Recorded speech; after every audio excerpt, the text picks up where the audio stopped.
السلام علیکم ورحمۃ اللہ وبرکاتہ۔ امید کرتے ہو کہ آپ سب لوگ خیریت سے ہوں گے۔ دوستو، دعا کے بہت زیادہ فضیلت بیان کیا گیا ہے۔ اکثر لوگ یہ کہتے ہیں کہ ہماری دعا کیوں قبول نہیں ہو جاتی ہے۔ تو دعا کے لیے کچھ شرائط و آداب ہے اور دعا کے فضیلت ہے۔ میں آپ لوگوں کے کچھ شرائط و آداب بتانے والا ہوں۔ دعا کے معنی پکارنے اور بلانے کے ہے۔ مطلب یہ ہے کہ اپنی حاجت کے لیے اللہ تعالیٰ کو پکارا جائے تاکہ وہ اس کی ضرورت کو پورا کرے۔ اللہ تعالیٰ فرماتا ہے ادعونی استجب لکم، سورۃ مومنین، تم مجھے پکارو میں تمہاری دعا کو قبول فرما لوں گا۔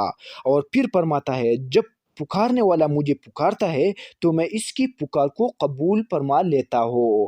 اور پھر فرماتے ہیں اے لوگو، اپنے پروردگار کو گڑ گڑا کر اور چپکے چپکے پکارو۔ رسول اللہ صلی اللہ علیہ وسلم نے فرمایا ہے دعا ہی عبادت ہے۔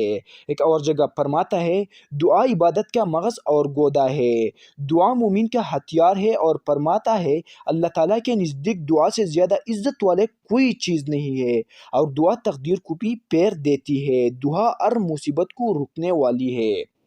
اللہ تعالیٰ دعا کرنے والے سے بہت خوش ہوتے ہیں، دعا کرنے والے کی دعا کو قبول فرماتے ہیں، اور جو مانگتے ہیں تو اس کو دیتا ہے، مگر یہ سب اسی وقت ہوگا جب وہ دعا کے آداب و شرائط کو مد نظر رکھ کر اس کی پوری پابندی کرے، ورنہ قبولیت کی کوئی امید نہیں رکھنا چاہیے۔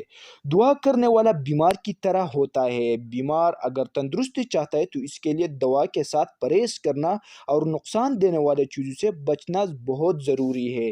اگر دوا کرتا رہا اور پرہیز نہیں کیا تو صحت یابی مشکل ہے، کیونکہ پھر دوا کوئی اثر نہیں کرتے۔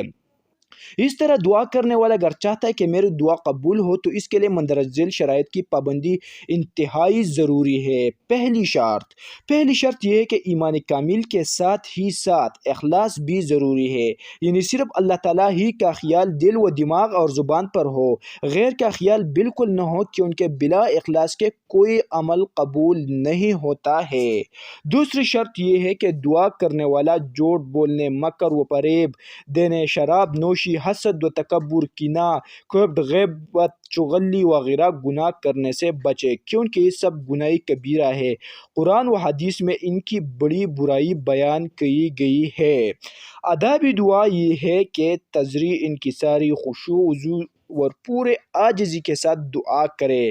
اللہ تعالیٰ ان آداب کو خود سکھاتا ہے اور فرماتا ہے اپنے رب کو گڑ گڑا کر پکارو اور یہ سمجھو کہ میرا رب میرے بات کو سنتا ہے اور میرے ہر حرکات و سکنات کو دیکھتا ہے۔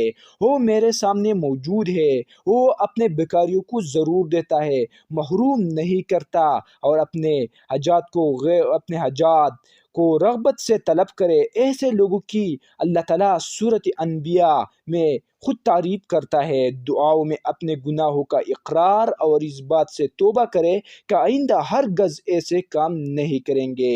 آگے چل کر اپنے لیے دعا مانگے۔ انشاءاللہ العزیز اگر آپ لوگوں نے ان آداب اور شرائط کا خیال رکھ لیا تو چھوٹے سے چھوٹی دعا بھی اللہ تعالیٰ آپ لوگوں کا قبول فرما لے گا اور اس میں وقت نہیں لگے گا انشاءاللہ العزیز۔